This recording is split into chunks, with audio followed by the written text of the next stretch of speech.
एक अत्यंत महत्त्वाची आणि मोठी बातमी आता आपल्यापर्यंत येते ती पाहूया। बॅलेट पेपर बद्दल सर्व याचिका सुप्रीम कोर्टाने फेटाळून लावलेल्या आहेत। प्रत्येक मताची पडताळणी व्हावी ही मागणी सुद्धा सुप्रीम कोर्टाने फेटाळून लावल्याची माहिती समोर येते आहे। सुप्रीम कोर्टाचा हा अत्यंत महत्त्वाचा आणि मोठा निर्णय मानला जातोय। बॅलेट पेपर बद्दलच्या सगळ्या याचिका सुप्रीम कोर्टाने फेटाळून लावल्याची ही ब्रेकिंग न्यूज आपण सध्या पाहतो आहोत। अधिक अपडेट या संदर्भातली आपण जाणून घेणार आहोत। सोमेश कोलगे आपले प्रतिनिधी आपल्या सोबत आहेत सध्या। सोमेश, महत्त्वाचा आणि मोठा निर्णय।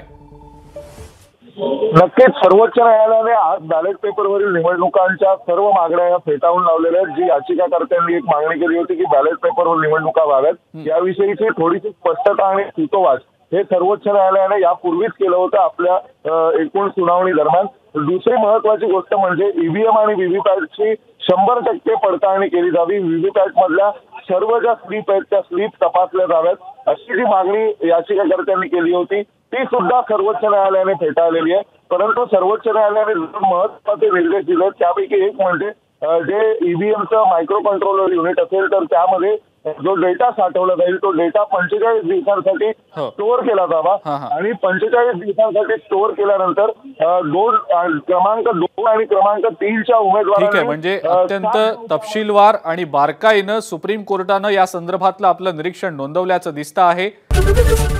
एबीपी माझा, उघडा डोळे बघा नीट।